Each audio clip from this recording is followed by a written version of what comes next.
I'm so excited about this one because many of you have heard me talk about her in this capacity, but you have never heard her talk about this. Ty Demps to Muriel Demps. Yes,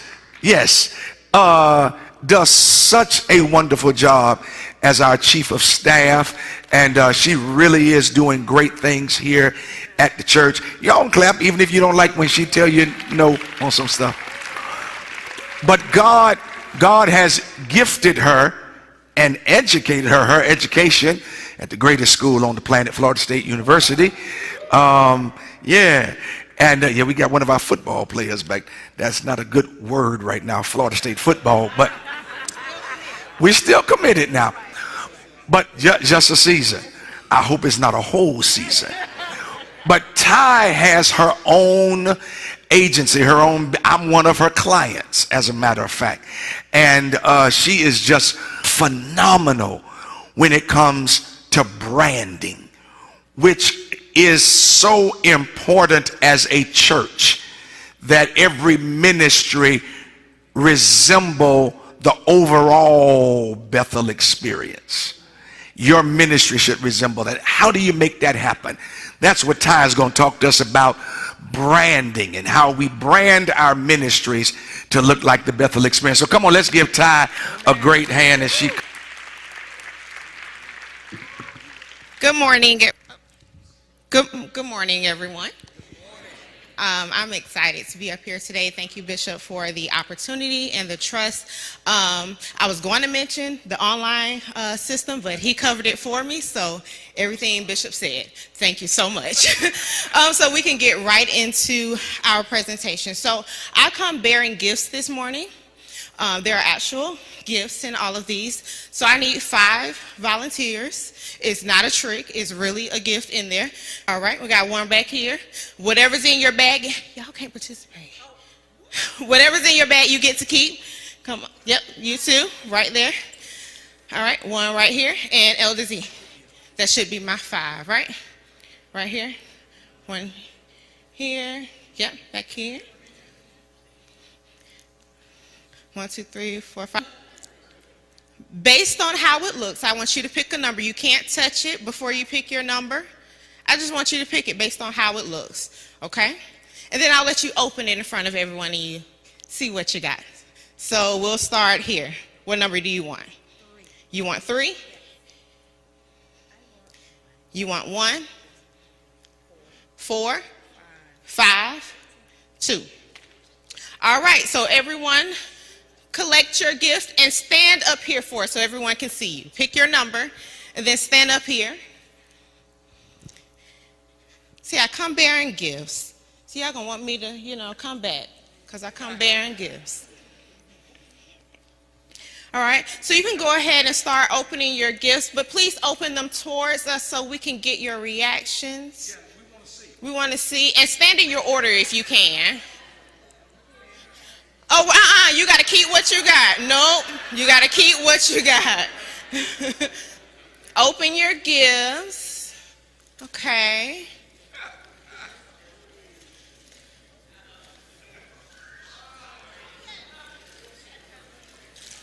Okay. Let's see.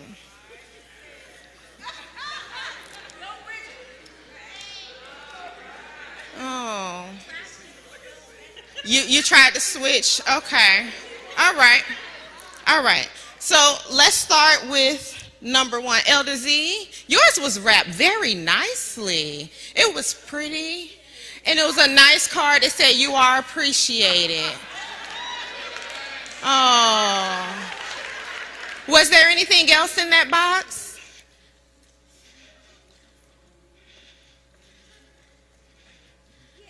What else is in there?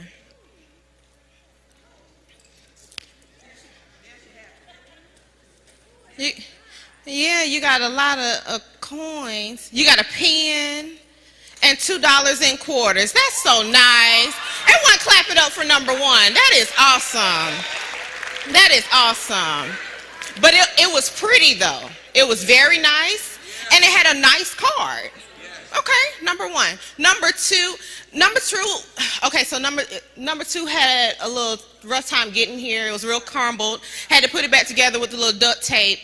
But you know what? What do you have?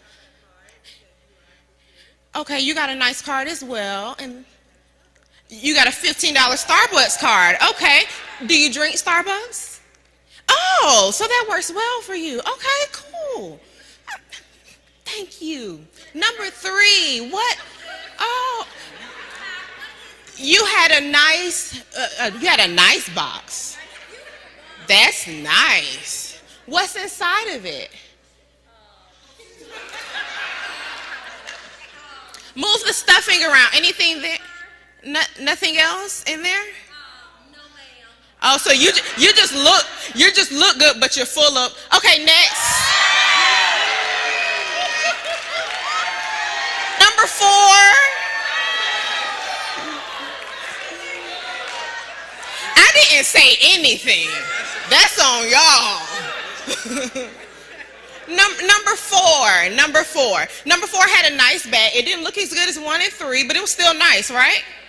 But we also know it's not a puppy. It said it's, the bag says, well, it's not a puppy, but it was a handwritten card, right? Still nice. Okay. Oh, you got $20 cash. Okay, cool. Number 5, I think we ran out of wrapping when we got to 5. So we just used a Publix bag. But what do you have? A $10 gift card to Target. Okay, good. So whatever's in your bag you can keep. So if you just have a box, you can keep that as well. But thank you all so much. You can have a seat.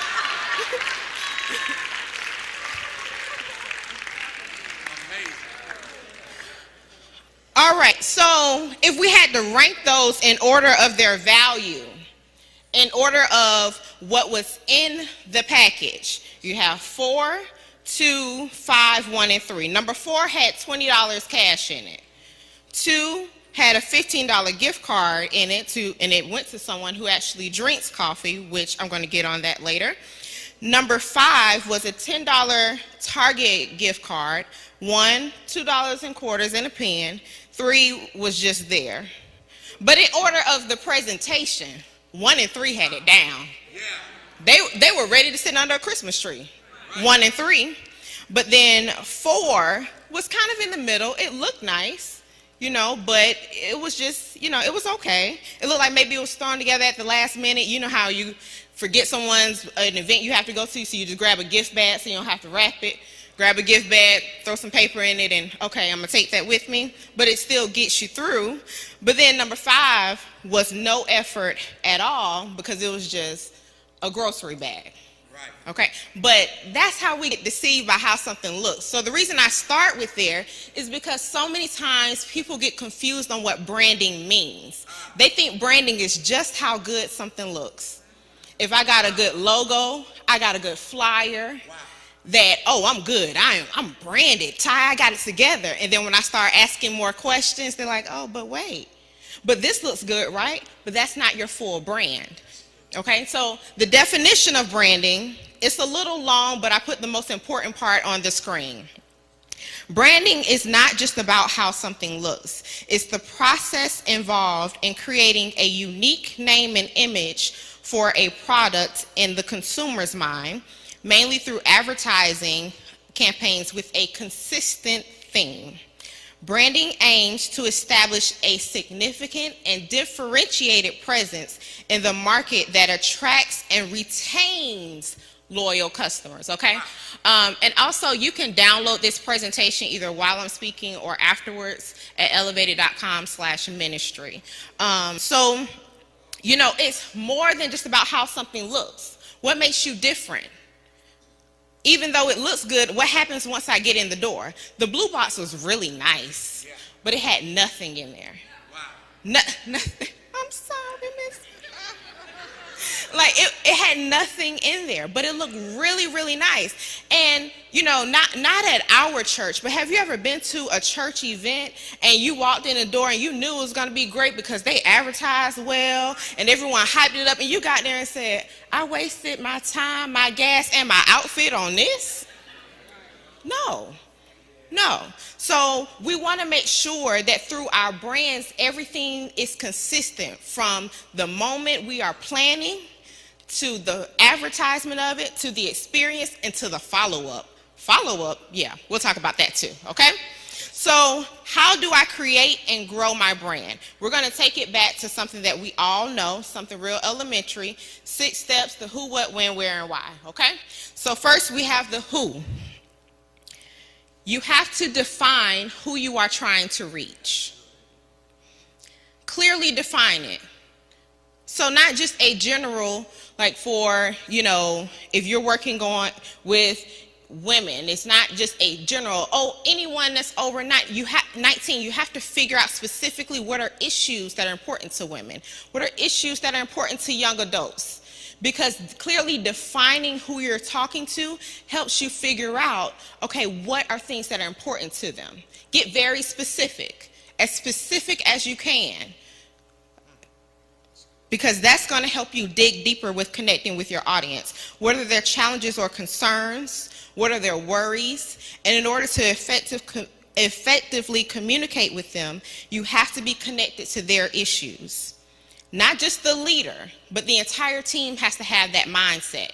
It can't just be the leader. If someone on your team doesn't have that mindset that the people that we serve, their issues are our issues, then that's someone that can't be on that leadership team because they will negatively affect your brand. Wow.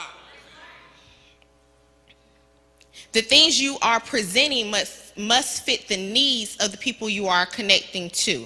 In order to meet those needs, you have to talk to them. So that means that all the ideas can't come from everyone on the leadership team. You've got to talk to the people that you serve, because if people aren't attending and connecting with your ministry anymore, that means there's a disconnect. It's not something wrong with the people. It's not something wrong with them. It means that they don't feel served by this ministry anymore. So you have to figure out and discover the disconnect. How do you do that? Talk to them, not sit amongst the leaders and talk about the people. Survey the people. And then diversify your team. That doesn't mean just in gender or in age. In mindset is where the diversity comes in. Have people that think differently on your team. Everyone can't have the same mind. Oh yeah, that's a great idea. Oh yeah, we're going to do this. Yeah, we've always done that. Or, oh, we're going to do it because somebody else over here did it. You have to have diverse thinkers on your team. Because that's where you get the greatness. Because that iron does what? Sharp. That's it. Next, the what. Define your ministry's objectives, goals, and mission statement. So as much as you have to figure out who you are, you also have to figure out who you are not. Things you don't want to do or become. Because knowing where you don't want to go is just as important as that vision to know where you desire to go. What is the message that you are trying to convey? How do you want people to feel when they attend a ministry event or activity? When developing your ministry's calendar, ask yourself and your team, what is the point of what you are doing? What is the end goal with this? Refer back to your who. Does your what connect with your who? Does it match the needs of your target audience? And what makes your activity different? What makes your ministry different? That is the question that everyone has to ask. What makes your ministry different? Why should I come downtown after I just got off work? Yeah. My kids got to be fed, got to do homework. That's good. What's different? And why should I come here? Wow. What's your unique value proposition? Because the one thing that we do when it comes to ministries, and it's not just here because I've done these type of things with other churches before, is that we have a certain mindset outside of the church, but we expect people to turn it off when they come into church. Wow. Perfect example. If this morning when we got ready for breakfast, if when you walk by the kitchen, a family reunion of rats and roaches was walking out, would you have eaten this morning? No. Not at all. Not at all. You're not going to go to a restaurant that has the same issues. We see it all the time on social media. Restaurant report comes out and they have a certain restaurant, oh, not going there. Because we judge things based on what we see, what comes out of their receipts. But we expect people to turn that mindset off and think because it's church and it's ministry, I'm going to go anyway. We can't do that. So give it that same, if you took the ministry name off of it, would I participate? Ask yourself that about your ministry. If it was not a ministry, if it was a nonprofit that wasn't attached to the church, would I want to be associated with this? Wow. Number 3, when? So this answer it's going to seem pretty simple, but I'm going to help you when we get through it. So number 3, all the time is your answer. When? All the time. Okay? So you aren't done advertising and communicating and building your brand when someone attends your ministry event. Wow. The best brands have done great advertising, yes. They've done great customer service, absolutely. But they have exceptional experience with the follow-up. 66% of companies do no follow-up at all. Wow. So you buy something, they run all the commercials, do all the advertisement, you get in there, they're nice, they purchase it, and I'm like, all right, peace out, see you next time. They have no follow-up about your experience, about the product, about the service. They don't follow up, but the great ones do. Chick-fil-A, anybody been to Chick-fil-A? You get that long receipt at the bottom and it says, tell us how your experience was and you get a free chicken sandwich. Clearly I go to Chick-fil-A because I know a lot about that.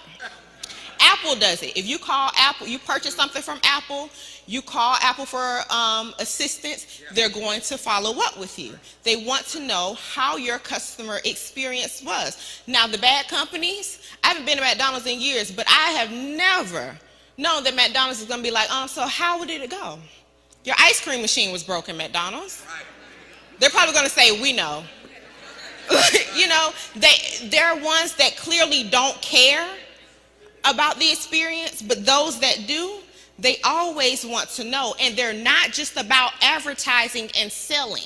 We've got to be about more than getting people to our events, getting them to our meetings, getting them on our teams. We have to service what they want and need, but then follow up after that and be okay with the criticisms that they give. Be okay with the critiques, because sometimes we're so close to something that we can't see the flaws in it. So because we've been a part of this ministry for so long, we don't know the issues that are there. We just overlook it and say, oh, no, that's just so-and-so. Oh, that's just how we do it. Or because we are so disconnected from something, we still think it's current, and it's not. That's old. We don't do or say that anymore.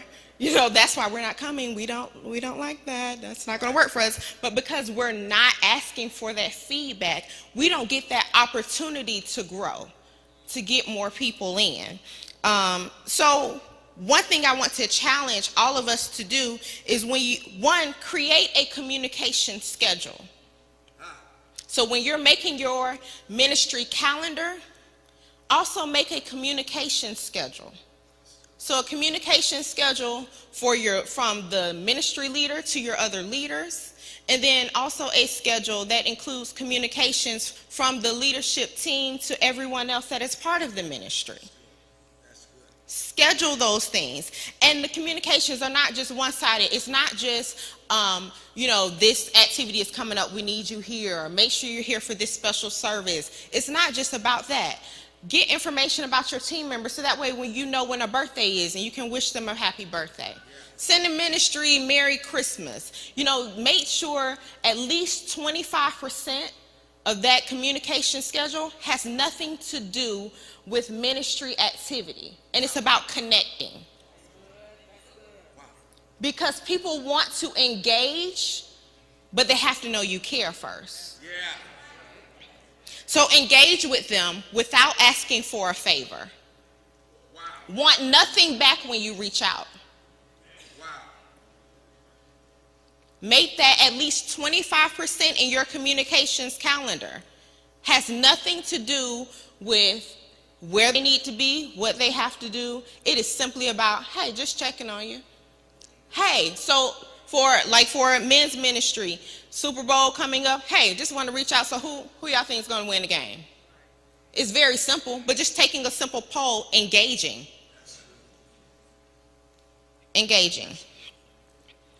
Number 4, where.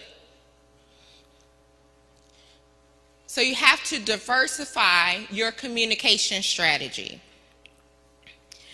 One channel of communication can't work for everyone at all times. Wow. So sometimes the pulpit on Sunday mornings is like walking into Times Square. Yes, Lord. You walk in Times Square and there's stuff everywhere. It's just, all types of advertisements. And I don't know about you, a lot of times when I go in Times Square, I'm like, oh, okay, cool. And I just blank it out. Yeah. I see it, but I don't see it. Yeah. And that's what's happening with some of our members. They hear it, but they don't hear it. It's too much. Yeah. So relying on Bishop to say it from the pulpit and thinking because he announced that your ministry event is going to be popping, it's not. Right. And then you're upset. Well, he didn't announce it. He didn't do it right.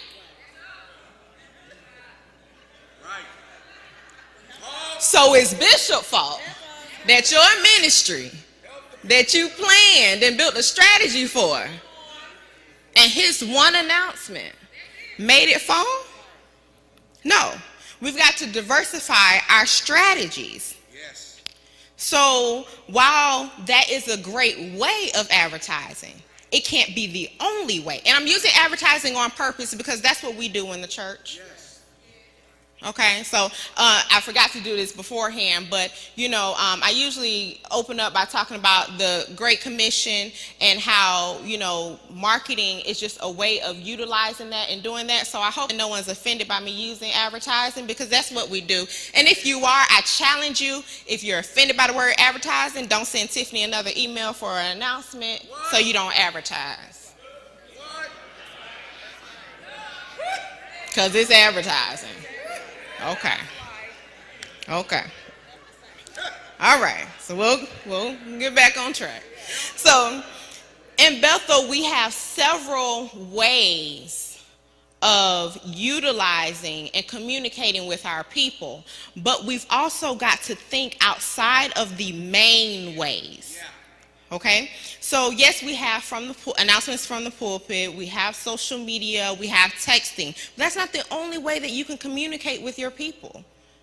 You can use email marketing and send out emails. There's a free service called MailChimp, and it is wonderful. You can use it to send out all types of emails to your ministry teams, and you can make them real nice. You can see who opened it. It's wonderful. MailChimp, like a monkey, like a chimpanzee. MailChimp. They do have an app, but it's a website. Yes. And you can load your ministry emails in there, load everyone in there, and you can use that to send out communications from your ministry. We can't have just one way of communicating with our people, and then make sure that your ways that you are using, you mix it up. You don't want the same text to go out every time, because again, if we think about marketing outside of the church, you don't hear the exact same message on the radio that you do on the TV that you do on Spotify. They mix it up based on their audience. The way they are able to do that is they've researched their who. So it goes back to number 1. You've got to dig in deep for your who. Yeah. Also, one way that we are really underutilizing is direct connect. Direct connect. Going out to the people where you know your group is going to be, your target audience, local events where they're going to be. Now, you can get city calendars from Jacksonville.com. They have a lot of the major events going on in the city. Check out the calendar. Compare that to your ministry calendar as well. That's just a part of the planning tip. I'll throw that out there. When you're planning something, a major event, check the city calendar. You don't want to host a big event at the same time that, Gate River Run is scheduled, and then you're sad because everybody's at Gate River Run and it's just you and LC here. Make sure that planning, you keep that in mind, but if you know your who, you can pay attention to things that are that concern them. So you'll know that ahead of time as you're planning. So we have announcements from the pulpit, social media, email, text. You can use the street marketing, like guerrilla marketing, where you're just taking some flyers, going to different events, talking to people. Even outside in the vestibule, people often ask for tables, but we expect people to come to our table. Yeah. Instead of just standing out, talking to the people as they leave. That's good. Just standing out, handing flyers, but, we have a table, stop by the table. Well, why not go meet the people? Why not go meet them? Everything doesn't have to be put out by the marketing team or by Bishop. Develop a means of internal communications. Develop that strategy. And use technology to your advantage. There are so many apps and websites, and a lot of them are free, or you can use the free version of them to get what you need done. It can really make you look like a champion. Because if you set up a schedule and automation, it'll send out emails and you will forget you scheduled it. Yeah. You will forget you scheduled the email. So, thank you so much for that email. Oh, thank you. I did send it. Oh, okay, great. It will make you look like a champion. Number 5, why? You have to get and retain their attention. A book I read a few months back had an alarming statistic in there that I was a little bothered by. I'll see if you all have the same reaction. Goldfish have an attention span of 9 seconds. The attention span of humans has decreased from 12 seconds to 8 seconds. Wow. Goldfish have a longer attention span than us, y'all. So what does that mean? You have a limited time to engage your audience. Very limited. So if you don't catch them immediately, you got to work harder to get them back. So like the packaging, the poorly packaged two were the last ones to get picked. They were like, on recess getting picked for the team, like, please pick me. But they still had decent things inside of them. But because we couldn't get past what we saw, but that's the human dynamic. We do that. So you're not wrong because you can't get past what you see. But what we have to do is realize that's how we are as people, and make sure that our exterior and our interior both have something to offer, instead of badgering people when our outside looks good and our inside does, and say, well, it's the church, you got to come anyway. You got duct tape on the bag. I don't want to be there. No. But then we package very well, and then we get there and it's nothing, and then people are disappointed, and that makes it harder for them to participate in anything else ministry related because they got burnt before. Wow. Sometimes we as leaders experience someone else's burn. Wow. We didn't burn the person, but they got burnt over there. So we're trying to heal them and overcome it because somebody else burned them. Let's help each other and, try to make sure that we don't burn each other as much, okay? People champion things they are proudly connected to.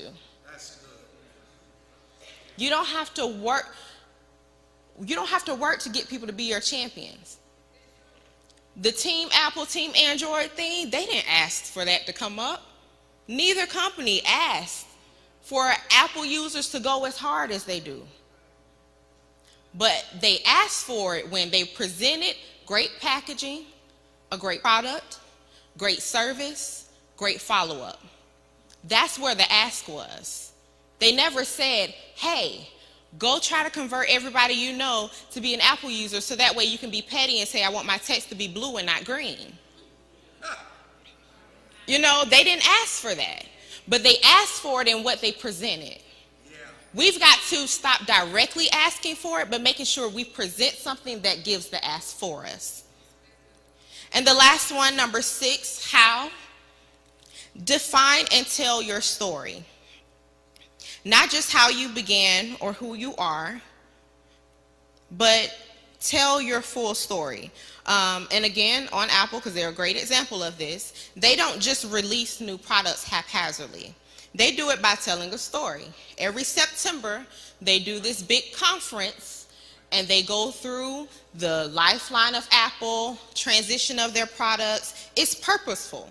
They want to engage you, and they want to get you attached to the product before you even get it in your hands. Every post, every video, every flyer, every picture we put out must say something intentionally. And if it doesn't have a purpose, we have to pause and figure out, okay, well, why am I doing this? It has to have a purpose. Everything must have a purpose. If you're getting new shirts or something for your ministry, what's the purpose? What is the purpose behind it? Have people within the ministry talk about how they've been impacted. But not just to those that are in the ministry already, but then to those that are outside. Let that be part of that marketing strategy that you have. Word of mouth is still the best tool of marketing.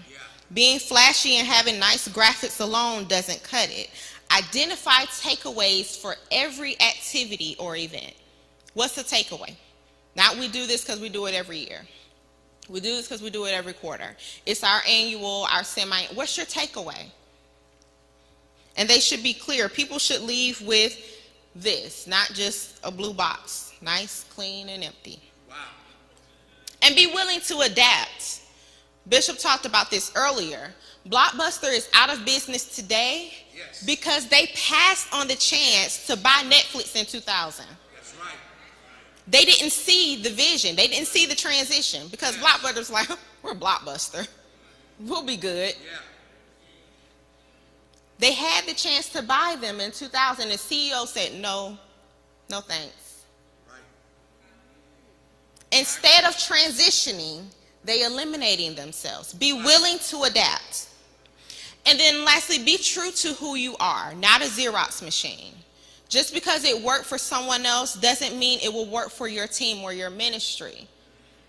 So again, referring back to your who. If you know who you are serving, it's easy to be true to them. And if you have a communication line between the leadership and those that you serve, it will be easier to know, okay, yeah, this is not going to work because the last time we did that, this is what they said. Or, okay, it'll work, but they just want us to tweak this. So let's be willing to tweak that and adapt it. Or if they just say, we don't like that event anymore, be willing to let that go. Yeah. Because it's about the people and not about what we want individually as leaders. Because holding on to something will just have you there alone by yourself, and the people that you serve, I'll see you next time. Be willing to adapt, okay? So I got 3 small pieces for your homework. Identify your target market. No broad generalized statements. Find out what's important to them, not for you or someone on your team. Identify your target market. No broad or generalized statements. Find out what's important to them from them. So you can assign someone on your team or a couple of people from your team, and their job can be simply to, be the persons that reach out to the people in the team and get their within the ministry and get their feedback and bring it back to the leadership team. Number 2, create or redefine your goals and mission statement. Make sure they align with your target market. Because you can have wonderful goals and mission statement, but if there's a disconnect, it will explain why things aren't connecting for your ministry and why you aren't growing or retaining your people. And then lastly, create a communication schedule. And in that communication schedule, have at least 3 methods of communication for your ministry. Make at least 25% of that messaging unrelated to advertising ministry or church-wide related activities. Okay? I hope this has been helpful. Thank you all for your time.